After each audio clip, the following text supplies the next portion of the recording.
बिस्मिल्लाहिर्रहमानिर्रहीम। अस्सलाम वालेकुम। मैं हूं नोमान खान और आप देख रहे हैं मेरा फेसबुक और यूट्यूब चैनल। नाज़रीन इकराम, उम्मीद करता हूं कि आप खैरियत से होंगे और मेरी दुआ है कि आप जहां पर भी रहें खुश रहें, आबाद रहें।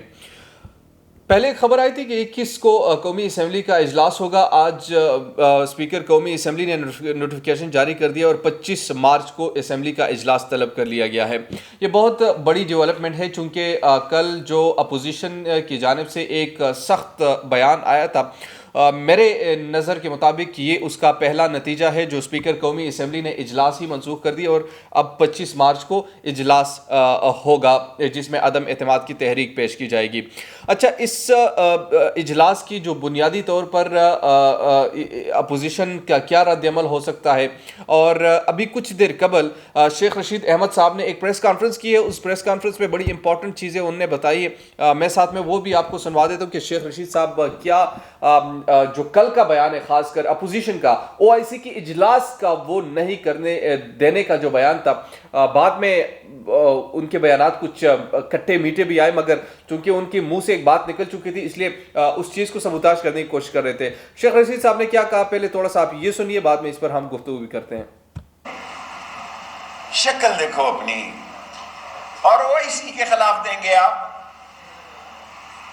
ओआईसी जिसमें के 500-600 लोग आ रहे हैं और सारी दुनिया में इस्लामी मुल्कों का फलस्तीन, अफगानिस्तान, कश्मीर तय हो रहा है। लानत है आप पे, 3 दफा लानत भेजता हूं जो ओआईसी को नाकाम करने की कोशिश करता है। वो साम्राज्य एजेंट है, वो हिंदुस्तान की ख्वाहिशों को खबरें बनाना चाहता है। ये जनाब ने कहा कि मैं इन पर लानतें भेजता हूँ, और लानतों के साथ उन्होंने कहा कि ये हिंदुस्तान की ख्वाहिशों को खबरें बनाना चाहता है। ये एक ऐसी हरकत है जो कि सियासी तौर पर नाबालिग डिसीजन था जो उन्होंने जज्बाती होकर किया था।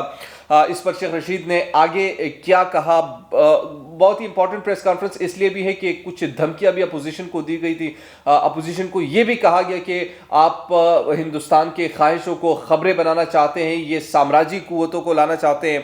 और आगे उन्होंने क्या कहा, सुनिए। वो इस मुल्क में शहबाज शरीफ साहब देखें, शहबाज शरीफ साहब, इस पे यूसुफ रजा गिलानी साहब की भी रूलिंग है। आप टीवी चैनल 25 तारीख दे चुके हैं।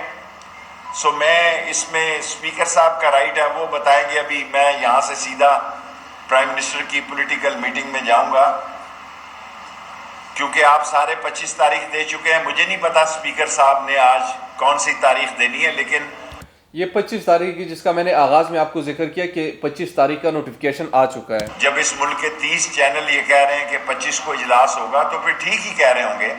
और 25 में 7 इजाफा कर लें आप, ये 31 और पहली तारीख बनती है। और मुझे यकीन है, मैंने आपको कहा था कि 5 तारीख को सियासत बदलेगी। मेरा दिल गवाही दे रहा है कि ये इत्तेहादी भी वो रेंजर्स और एफसी के हवाले कर दिए गए हैं 2 तारीख तक, बताओ। और जिम्मेदारों का एक फोन आया और आप लेट गए। मैं उसको बताऊंगा कि फिर उसका नतीजा क्या निकलेगा।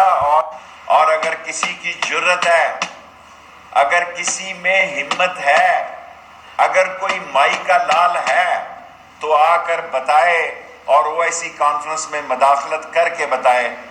मैं उसको बताऊंगा कि फिर उसका नतीजा क्या निकलेगा, और उनकी चीखें आसमान तक सुनाई देगी। ये पाकिस्तान की सलामती का मसला है। और जिम्मेदारों का एक फोन आया और आप लेट गए। शेख रशीद अहमद साहब ने कहा कि अगर आपने ऐसे कोई हरकत की तो फिर मैं आपको बताऊंगा कि असल में मैं आपके साथ क्या करने वाला हूं, आपकी नस्लें याद रखेंगी। और ये भी उन्होंने कहा कि जिम्मेदारों की तरफ से एक फ़ोन आया और आप वहां पर लेट गए। आपने अपना बयानिया ये चेंज कर दिया। आपने जो कल बोला था और उसमें ज़मीन आसमान का तजाद, खुला तजाद हमें नज़र आया। तो ये जो बातें शेख रशीद साहब ने की, ये बड़ी इंपॉर्टेंट है। और ये जो मैंने इस आगाज़ में आपको बताया कि 25 तारीख को जो एक इजलास अब होने जा रहा है, 25 तारीख को जो अदम एतमाद की तहरीक होगी, تو اس کو 21 کے بجائے 25 کرنا، اس پر اپوزیشن کا رد عمل بڑا سخت آ سکتا ہے. وہ کس قسم کا آ سکتا ہے، کیا اس پہ ہو سکتا ہے، اور اس کے علاوہ جو ڈیولپمنٹس ہوگی کہ اس جو اپوزیشن کی تحریک ہے اس میں جو ڈیلے آتا جا رہا ہے. اب میں آپ کو سمجھاتا ہوں. 25 کو یہ تحریک ایک قومی اسمبلی کا اجلاس ہوگا، وہاں پر صرف دعا ہوگی. دعا کے بعد اسپیکر صاحب کو چونکہ یہ رول ہوتا ہے یا ایک اخلاقی طور پر یہ کہا جاتا ہے کہ جب بھی کوئی ممبر قومی اسمبلی کی رحلت ہوتی ہے تو ان کی دعا کے بعد جو اسمبلی کا سیشن ملتوی کیا جاتا ہے فلاں تاریخ تک. وہ اسپیکر صاحب کا رائٹ ہے کہاں تک وہ کرتے ہیں اور کس طریقے سے کرتے ہیں. تو یہ اب صورتحال جو بنے گی یہ بڑی خطرناک بھی بن سکتی ہے. وہ اس لیے بن سکتی ہے کیونکہ اپوزیشن نے کل جو وارننگ دی تھی، کیا اس وارننگ پر وہ عمل کریں گے نہیں کریں گے. اس کے علاوہ وزیر اعظم عمران خان نے 27 مارچ کے حوالے سے جو پاکستان تحریک انصاف کا امر بالمعروف کا ایک جلسہ ہونا تھا، اس جلسے کے حوالے سے عمران خان نے ایک ٹویٹ میں لکھا ہے کہ عمران خان نے لکھا ہے کہ میں چاہتا ہوں کہ ارض پاک کی روح کی تحفظ کی لڑائی میں عوام کی شرکت کے پہلے تمام ریکارڈز توڑے ڈالے جائیں. وزیر اعظم نے لکھا ہے کہ ہم حق کے ساتھ کھڑے ہیں اور سیاسی مافیاز کی جانب سے اپنا چوری کا مال بچانے کے لیے اہل سیاست کی ضمیروں کو ایسی شرمناک نیلامی کی شدید مذمت کرتے ہیں. خیال رہے کہ حکومت کی جانب سے 27 مارچ کو ڈی چوک پر جلسے کا اعلان کیا گیا، جبکہ اپوزیشن نے بھی 25 مارچ سے اسلام آباد میں پڑاؤ کی کال دی ہے. دوسری جانب حکومت نے اسلام آباد کی ڈی چوک پر 27 مارچ کو ہونے والے جلسے کا عنوان امر بالمعروف رکھا ہے. یہ جو امر بالمعروف، کل اس کی تشریح بھی وزیر اعظم عمران خان نے کی. انہوں نے کہا کہ قرآن کی آیت ہے اچھائی کے ساتھ کھڑے رہو اور برائی کے خلاف رہو. اس جلسے کا جو بنیادی طور پر عنوان دیا گیا ہے وہ بھی امر بالمعروف کا اور نہی عن المنکر کا، یعنی آپ نے اچھائی کے ساتھ کھڑے رہنا ہے اور برائی کے خلاف کھڑے ہونا ہے.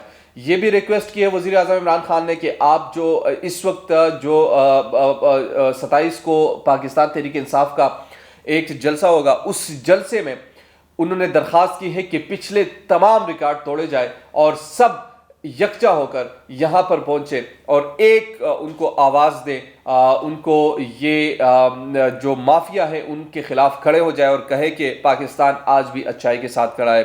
تو یہ جو 2-3 چیزیں ہیں، ایک تو شیخ رشید احمد صاحب نے جس طریقے سے پریس کانفرنس کی اور اس میں اپوزیشن پر لان تان کیا، اسپیکر قومی اسمبلی نے جو اجلاس ہے وہ 25 کو بلا لیا ہے، اور اس کے ساتھ ساتھ وزیر اعظم عمران خان کا 27 مارچ کے جلسے پر فوکس کرنا، یہ وہ تمام چیزیں ہیں جو بنیادی طور پر اس وقت سچویشن بن رہی ہیں. اگر آپ نے ہمارے چینل کو سبسکرائب نہیں کیا تو ہمارے چینل کو سبسکرائب کیجئے، بیل آئیکن کو پریس کیجئے تاکہ نئی آنے والی ویڈیو سے آپ باخبر رہے. اسی کے ساتھ مجھے نعمان خان کو دیجیے اجازت. اللہ نگہبان.